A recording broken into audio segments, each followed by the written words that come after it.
Hey guys, I'm Roland the Techusiast, and this is going to be a review of the LG G6 after 6 months.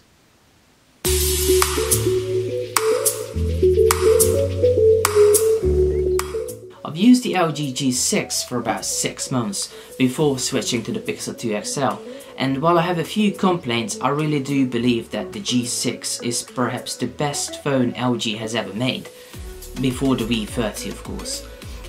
Now this device still holds up really well in 2018, a year after its release, and the price dropped drastically too, so if you are looking for a flagship-like device in 2018, this should definitely be on your list of devices that you should consider on buying.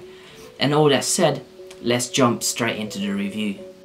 The design is gorgeous in my opinion.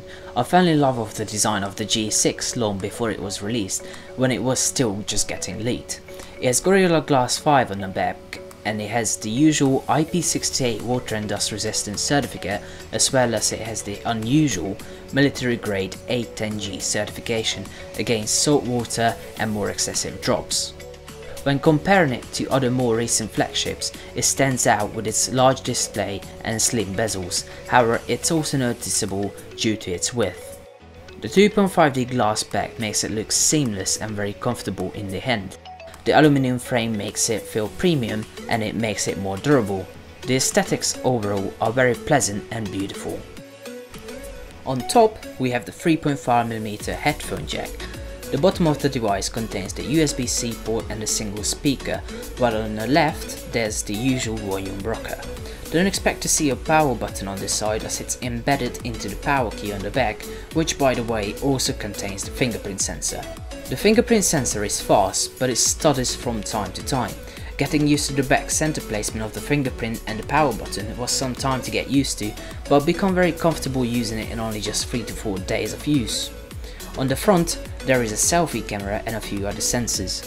Unfortunately it doesn't have a notification LED, so keep that in mind if you like that sort of stuff. This bothered me at first, but I quickly become used to the double tapping the screen to wake up the device and see my notifications. Luckily this feature doesn't turn on when the phone is in your pocket or the sensors are covered. It's pretty neat. The display is beautiful. It's a 5.7-inch 18:9 aspect ratio IPS LCD QHD display that even supports HDR and has accurate colors. The black is dark enough while the color accuracy is also calibrated properly. Luckily, if you're a fan of more saturated colors, there's an option in the settings menu to change it to your likings. Multitasking is easier than ever thanks to the new aspect ratio. I personally don't like to use this feature, but when I do, it's really convenient and easy to use thanks to the large screen in a manageable form factor. The notification area is a little too hard to reach, but thanks to the on-screen navigation settings, it's easier than ever to reach it with an easily reachable button on the bottom.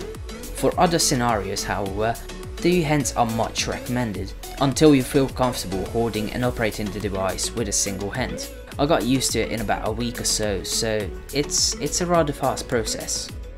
The sunlight visibility isn't the best, so keep that in mind if you plan on using this phone outside a lot. It's certainly usable, but the contents on the screen are often washed out and the readability isn't the greatest outside.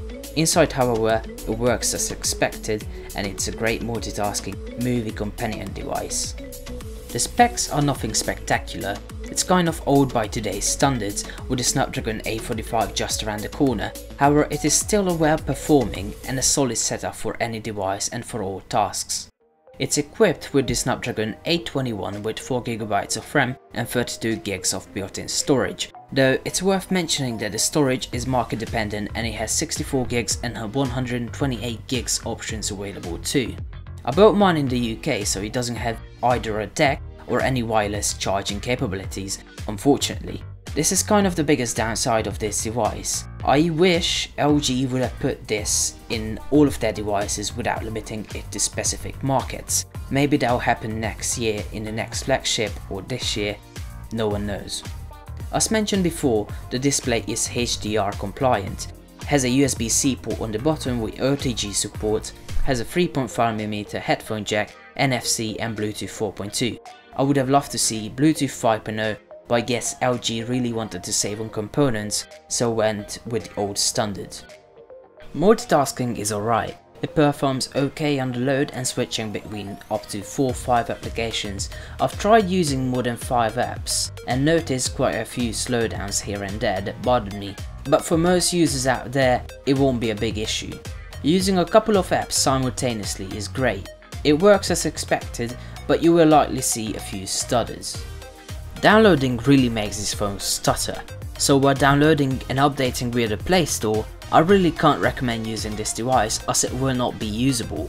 It takes some time to get used to this, but I soon started to only update my apps at night time before going to sleep. This is definitely a downside. Gaming on this device is great. There are a couple of occasional dropped frames, but overall it performs really well and as expected. If you plan on doing some hardcore gaming, this will definitely get the job done, but expect some couple slowdowns at occasions. Luckily it doesn't downgrade the overall performance too much, so you should be fine playing graphics intensive games. The battery is one of the main reasons why I probably love this phone so much. It's a 3300 mAh battery and it lasted me through a full day of use. But I experienced some occasional battery drains overnight and during work, even when I had good reception. I'm not sure what caused and causes this, but it's usable to say the least. Qualcomm's Quick Charge 3.0 makes you fill up the battery really fast too, so charging really wasn't a headache, it never left me in the dark. It's worth noting that when I played a bit of Clash of Clans or Clash Royale, which are huge battery drainers by the way, I still managed to get home with 30-40% battery left. That's really great in my opinion, so it's definitely recommended for power users, but perhaps not hardcore gamers, unless you carry a portable or a fast charger with you. The software is where the G6 gets a little gimmicky. The very animation-like UI is simply horrible. I've tried it and tried using it for over 2 hours, but I just couldn't become a friend with it, so I've just installed my favourite Nova Launcher on day 1 and never looked back. With Nova Launcher, I've customized the phone to my likings and made it look like a stock Android device. I prefer the stock Android looking notification shade on top, so I've also downloaded a dark theme from the Play Store. The link can be found in the description. Themes work greatly on this device, but there are some coloring issues that developers simply can't implement, such as keeping the notification shade dark while keeping the settings and other UI elements white. This was confirmed by the friendly developer Mark. He has some great themes on the Play Store, so if you have the G6, definitely check him out. Other software features include the usual change of on-screen navigation buttons and a few other small things that are to be expected from LG. The knock-on feature and a double tap to wake is also present, which I really love. There's also an always on screen display, but to be honest I've never used it.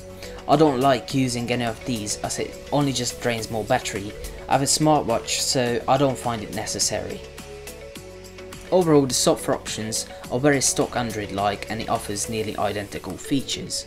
Perhaps the only complaint is the lack of security patches and the much delayed Android Oreo update, which wasn't promised by LG and they also didn't say a word about it for months. Until we have recently found out that it would be released somewhere in Q2 in 2018. If you want the latest OS, this phone is not for you, period. The camera doesn't have a bump on the back, instead it sits flat on the back surface.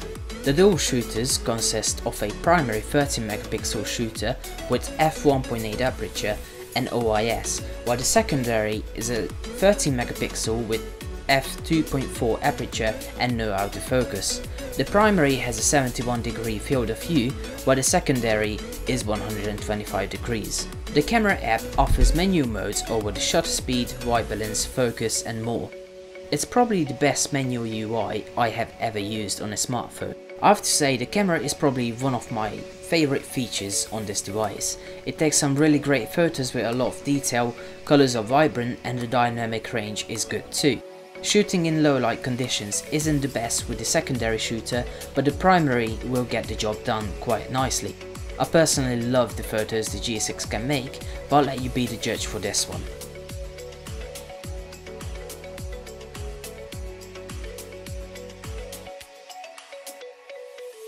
As a conclusion, the LG G6 holds up really well along today's smartphones and overall in 2018. And I'm saying this knowing that the Samsung Galaxy S9 will launch on the 25th of February.